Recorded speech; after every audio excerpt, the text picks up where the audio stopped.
Alors, un article sur l'Argus.fr. Quels sont les pays où il se vend le plus de voitures électriques? Fier de statistiques, l'Association des constructeurs européens d'automobiles ACEA vient de publier une nouvelle étude sur les véhicules électriques. Elle a cherché à savoir où ils se vendaient le plus et le moins. Bilan, sur le vieux continent, 4 pays totalisent 73% des ventes. Alors, je vous passe l'intro, rentrons dans le vif du sujet. Donc, les modèles électriques dont on parle de plus en plus sont représentés en 2020 10,5% des ventes totales de véhicules en Europe. Pour les seuls véhicules 100% électriques, cette part est ramenée à moins de 3%. C'est peu, mais entre 2019 et 2020, les ventes ont triplé, permettant de baisser les émissions moyennes de CO2 de 12%. Un record en 2021. La progression se poursuit comme le montre le graphique ci-dessous. Alors, en bleu clair, c'est deuxième trimestre 2020. En bleu foncé, c'est deuxième trimestre 2021. Donc on voit effectivement dans BEV, là, les full électriques, une augmentation de 3 fois plus de véhicules, hein. Alors certes, il y avait le confinement et tout l'année dernière, ça a peut-être joué aussi, hein, sur les ventes, bien sûr, mais grosse explosion quand même. Pareil pour les hybrides rechargeables et les hybrides simples achevés, là, qui explosent aussi en termes de vente. Pourtant, bon, voilà, les hybrides simples, voilà, vous savez ma position là-dessus, hein, c'est pas terrible, hein, quand même. Toutefois, l'analyse publiée par l'Association des constructeurs européens d'automobiles montre, comme pour la répartition des bornes de recharge, qu'il existe une nette fracture pour acquérir un véhicule électrique entre l'Europe orientale, centrale et l'Europe de l'Ouest, ainsi qu'une fracture nord-sud prononcée.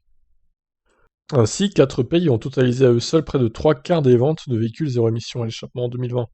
Il s'agit de la Suède, les Pays-Bas, la Finlande et le Danemark, où le produit intérieur brut moyen par habitant est le plus élevé de la zone. Le quart restant des ventes est réparti dans 23 États membres. Alors, pourquoi n'y a-t-il pas la Norvège, vous me direz? Tout simplement parce que la Norvège ne fait pas partie de l'Europe.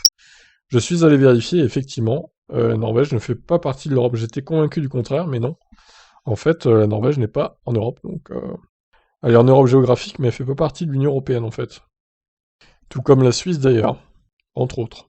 Alors, top 5 des pays avec la plus faible part de VE plus PIB par habitant. Donc Chypre, 23 580 euros le PIB, 0,5% de part de marché. Ouais, mon dieu, c'est nul. La Lituanie, 17 460, 1,1, Estonie, 1,8. L'Estonie, qui est deuxième pays le plus riche, mais pourtant, c'est pas celui qui a le plus de VE. La Croatie et la Pologne sont devant, avec seulement 12 130 euros le PIB par habitant pour la Croatie et 13 600 pour la Pologne. Putain, la Croatie, je pensais pas que c'était si pauvre quand même. Étonnant. Top 5 des pays avec la part de VE la plus élevée, plus le PIB par habitant. Alors, Suède, donc 32,2%, 45 610. Pays-Bas, 25%, 45 790. Finlande, 18,1%, 42 940. Danemark, 16,4%, 53 470. Ils sont riches, les Danois, hein. Bah dis donc, Allemagne, 13,5, 40 070 euros. Alors la France, du coup, nous, on est à 40 000 $, 40 500 $, ce qui fait autour de 38 000 euros, quoi, à peu près. Ah non, un peu moins quand même, 34 200, ouais, ok.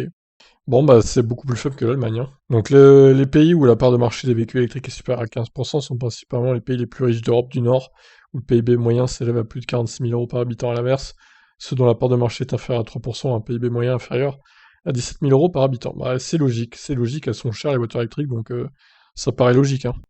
C'est le cas par exemple des pays d'Europe centrale et orientale ainsi qu'en Grèce. Détaille la CEA qui précise que les 5 pays ayant la plus faible utilisation des voitures électriques sur le marché ont également très peu de points de recharge, moins de 1% au total de l'UE. Bah oui, malheureusement, c'est logique aussi. C'est pour ça que les gens aussi n'achètent pas. Selon Eric Marc Huitma, directeur général de la CEA, pour poursuivre ces progrès, la Commission européenne doit maintenant s'assurer qu'aucun pays ou citoyen ne soit laissé pour compte. Les véhicules zéro émission doivent être abordables et pratiques pour tout le monde. À ce jour, le prix de vente fait partie des principaux freins à l'achat. De leur côté, les constructeurs européens réclament des incitations financières appropriées pour stimuler les ventes de ces véhicules à long terme et des objectifs d'infrastructure contraignants pour chaque État membre de l'UE. Très bien, bon bah voilà. Alors juste le PIB par habitant de la Norvège. Putain, 75 000 $, sérieux quoi. 63 000 euros. C'est c'est presque 2 fois plus que le PIB par habitant français. C'est presque 2 fois plus. C'est juste colossal. Tu m'étonnes qu'ils peuvent s'en acheter des voitures électriques là-bas, hein. Il y a presque 50% de part de marché là-bas, hein. C'est juste, ouais, bah, c'est normal en fait.